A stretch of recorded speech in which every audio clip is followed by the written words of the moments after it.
जय श्री राम दर्शकों। मैं श्री विजय भारद्वाज श्री हनुमान ज्योतिष केंद्र में आप सभी दर्शकों का स्वागत करता हूं। चंद्रमा के बारे में हम चर्चा कर रहे थे। आपने पिछले वीडियो में चंद्रमा के द्वादश भावों में कर्मफल को जाना। हमारे जीवन में चंद्रमा की एक बहुत बड़ी भूमिका है। चंद्रमा हमारा मन है, हमारी मानसिकता है, हमारी सोच है, हमारी इच्छाएं हैं, हमारी कामनाएं हैं। चंद्रमा हमारी माँ का कारक है। कृष्ण पक्ष की सप्तमी से शुक्ल पक्ष की अष्टमी तक चंद्रमा कमजोर रहते हैं। शुक्ल पक्ष की सप्तमी से कृष्ण पक्ष की सप्तमी तक चंद्रमा बली होते हैं, पक्ष बल उन्हें प्राप्त होता है।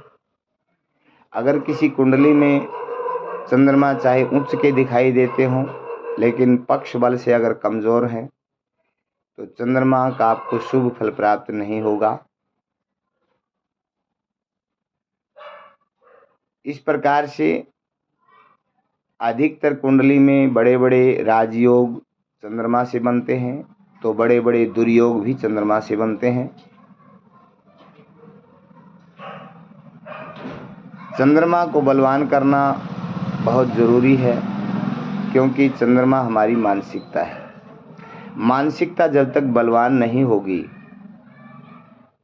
हमारा मन स्थिर नहीं होगा, तब तक हम सफल नहीं हो सकते। अगर सफलता प्राप्त करनी है तो उस चंद्रमा को बलवान करना होगा। चंद्रमा हमारा मन है, सूर्य हमारी आत्मा है। आज हर इंसान चिंताग्रस्त है, परेशान है,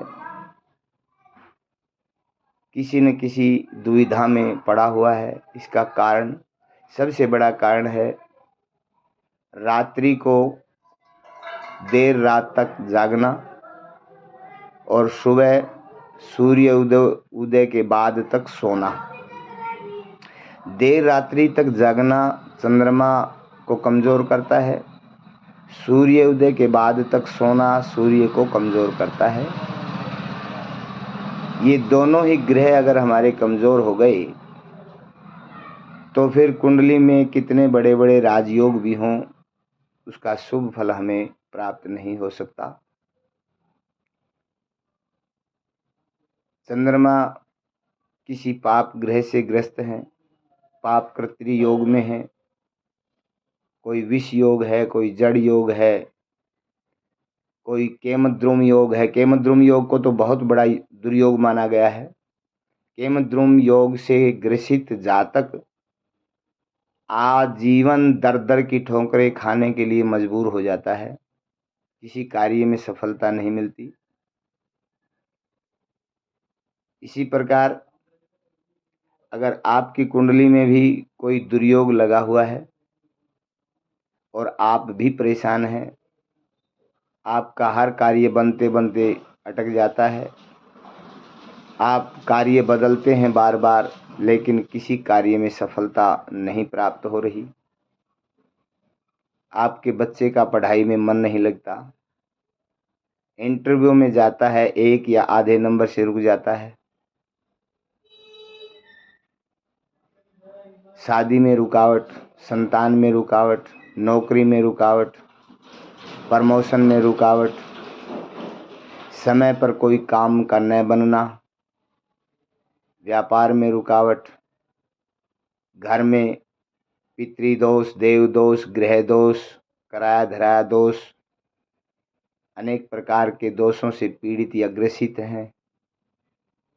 घर में बरकत नहीं होती, पशुओं में लाभ नहीं मिलता, घर में आपकी कोई सुनता नहीं, पति पत्नी में कलह, पिता पुत्र में कलह, घर में जाते हैं तो लड़ाई झगड़ा शुरू हो जाता है, बाहर रहते हैं तो ठीक रहते हैं। अनेक प्रकार की परेशानियां जीवन में होती हैं। अगर आप भी किसी प्रकार की परेशानी से परेशान हैं और आप थक चुके हैं, हताश, निराश, उदास हो चुके हैं, तो आप हमारे से संपर्क करिए। हम आपकी हर समस्या का पूर्ण समाधान करने का प्रयास करेंगे। आप एक बार मन बनाइए और हमारे श्री हनुमान ज्योतिष केंद्र में आइए, या हमारे मोबाइल पर संपर्क करें। हमारा मोबाइल नंबर है 98 123 87 209। पुनः एक बार 98 123 87 209 पर आप कॉल करके आप अपनी हर समस्या का समाधान पा सकते हैं। प्रिय दर्शकों, चंद्रमा को ठीक करने के लिए माँ की सेवा अधिक से अधिक करें। माँ की सेवा करके उसका आशीर्वाद ग्रहण करें। भगवान शिव की शरण में जाएं, रुद्राभिषेक करें, पूर्णिमा का व्रत करें, एकादशी का व्रत करें, चंद्रमा को दूध से अर्घ दें, सफ़ेद वस्तु का दान करें। अनेक प्रकार के उपाय ज्योतिष में बताए गए हैं। वो आपकी कुंडली देखने से पता लगेगा कि आपको कौन सा उपाय करना है। तो आइए, हमारी वीडियो को सब्सक्राइब करिए, बेल आइकन को दबाइए, लाइक करिए, शेयर करिए, ताकि हमारी हर वीडियो आप तक पहुंचती रहे। हम आपको हर ग्रह के बारे में विशेष जानकारी देते रहेंगे। जय श्री राम, जय श्री बालाजी।